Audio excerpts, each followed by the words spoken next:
Hi everyone and welcome back to another Bork No Game video. Today's video is dedicated to Dangerous Vacation or the Summer Part 1 event. So let's go ahead and jump right into this. This is going to be the event we're talking about. We're going to do a stamina guide so you can get the different characters and talk about the shards that you can get. So right here, we're actually going to be jumping in JP. The reason why we're doing that is because the summer event is actually going to be cataloged within the game. This has happened, I think, after like 2 or 3 years game's extended history. But just note, this is sort of what's going to be appearing as we get the events. Right here, Priconne is going to say hi or whichever character. And just note that we will be getting Summer Kokoro absolutely for free from this. The way to get Summer Kokoro absolutely for free is after you beat the normal stages, all of these right here, then she will be unlocked as soon as you jumped into hard mode, alright? And then note here that there are 5 runs for this. We're only going to be getting like the standard 3. We probably won't be getting the very hard mode. Very hard mode is exclusive to future regions. We're only going to get hard mode at the very highest. And when it comes to this boss, we'll do like a boss breakdown and everything. Just note that you should be coming here every single day to farm out the 3 shards or the 3 runs that you can possibly get from these 5 hard nodes. All right, you should not be jumping into normal and farming like the little like gold chest that you can get from right here, or trying to farm more runs in order to do more runs on hard mode. When it comes to this, hard mode should be your goal in order to defeat the boss within 1 run. If you can't do it yet, you can always wait until the boss is defeatable for you for free to play or for newer players. All right, so make sure when it comes to this, always try to avoid normal if you can. Just do like your 1 run within it, and then after that, keep farming hard, save enough tickets, and just farm the hard node that's going to be available to us. Okay, so when it comes to this, one of the most important parts to manage your stamina, making sure that you do not farm the event too much, because you will have more than enough stamina and then more than enough event points in order to max out like the lineup shops. If you're wondering what am I talking about when it comes to like the lineup shops, let's go ahead and jump over here. This is going to be like a breakdowns on stuff. So this is the summer event part 1. I just grabbed it from the Crunchyroll sites, and right here it says lineup 1 will give you Saren shards times 20, lineup 2 will give you Summer Kokoro shards times 25, Saren shards times 30, and then Kokoro Summer shards times 40. With that all being said, you will be able to complete the lineup so long as you complete like the hard modes that we referenced earlier, and this is going to be coming from the victory medal gacha that we've experienced previously in other events. All right, so outside of like spending stamina on the actual event itself, you're probably going to be going here into chapter 12 and farming out whichever like nodes that you need. Whether it's going to be, most likely the thing that you are going to need though is going to be this wyvern tier. It doesn't have to be the specific stage that you farm or this dragon tier right here.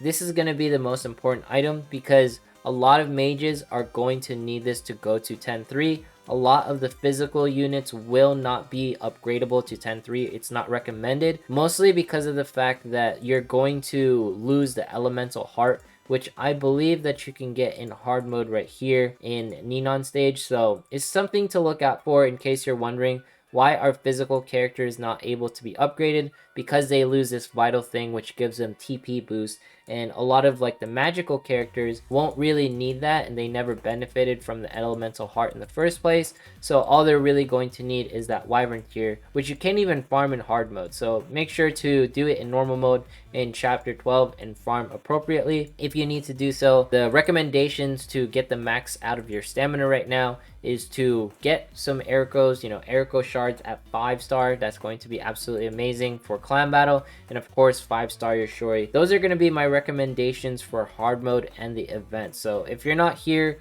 farming like Shori shards, or you're not farming Erico shards, then maybe you should jump over here and farm a little bit of the wyvern tiers or the dragon tiers at 12-14 or whichever stage. And all you have to do is pretty much jump into the events and farm out the 5 hard stages right here 3 times, all right? And only expend your event tickets right here on the hard mode.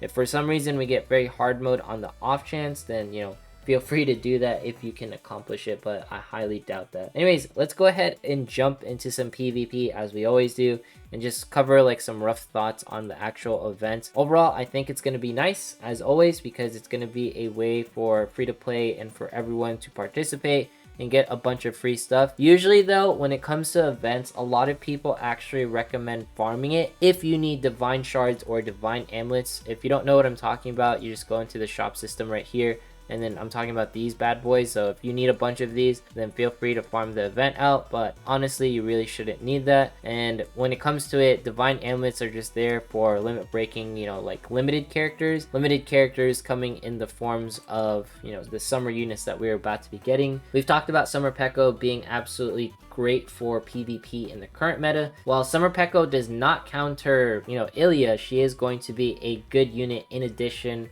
with running it with Ninon and Mitsuki. And note that Summer Keru is also around the corner. If you're wondering, am I summoning for Summer Peko? Yes, I definitely am. I'm super excited to, you know, actually have more summer units in the game. I feel like though, as a free-to-play, you should keep yourself on a tighter budget. But of course, waifu over meta above all else. I'm so happy the summer event is finally coming, because the waifus are definitely going to be jumping on the Princess Connect bandwagon. And I've been really happy, like, just perusing like the subreddits and stuff.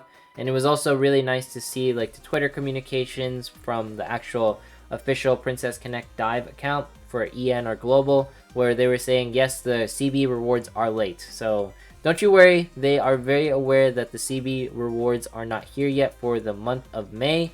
I don't know why they, you know, do the calculations so fast and they don't give them out, but at the end of the day, at least they acknowledge the fact that they are going to be working on a solution and that they are aware that they haven't handed out the rewards. Better than before in other clan battles where it would be like, all right, it's April, it's been a month or like 3 to 4 weeks, and we still have not gotten any news whatsoever from the official accounts on Twitter or on Facebook, whichever, saying that we're supposed to get the clan battle reward. So this time around, they're being proactive. I feel like they know that a lot of players are going to be joining Princess Connect due to like the summer hype for like all the different units, not to mention all the different waifus. So I'm super excited for everything pretty much appearing. Waifu over meta at the end of the day. If you want to pull for Summer Pekarine, pull for Summer Pekarine. If you want to pull for Summer Keru, just note that she's going to be the more meta-based unit, the unit that will be having a longer lifespan. And just note that these summer characters only come around once a year, and if you miss out on Summer Keru now, you will have to wait a year until she pretty much appears. But the thing is with Summer Keru is that she's just going to make your magical teams much more viable, and it'll be easier to find a third versus running like the double archer comps. In case you don't have Arisa, it's kind of hard to run a double archer comp in this, that, and the third, right? Double archer comp coming in the forms of Shori and Suzuna. I'm not using those characters right now. At the end of the day, also let me know if you guys want any like refreshes on beginner guides or anything. I've been seeing on the subreddits there's been a bunch of new players joining the game, so which is super exciting. When it comes down to it, if you can do 3 to 6 refreshes per day as a newer player, that is going to be the biggest bang for your buck outside of summoning. Because summoning, while it is good and all, it's not going to bring you like the actual progress that you need in Princess Connect. Princess Connect is not about having like the top tier waifus and having like the most waifus and upgrading them to the max. If anything, we'll do like, you know, the rank stuff, which we already covered, where you shouldn't go to 10-3 for physical characters and all that stuff. But it's mostly about having more longevity in your account, playing for longer periods of time.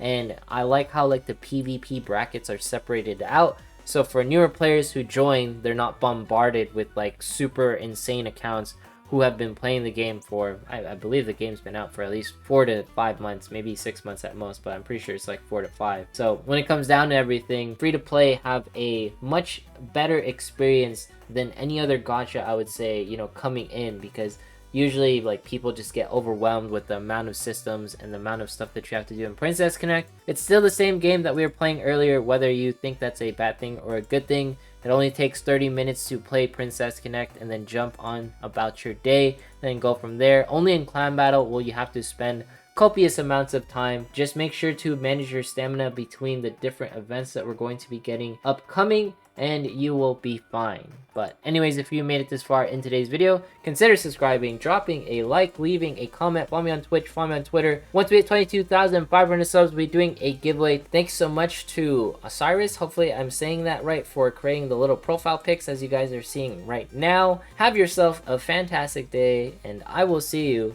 in the next one.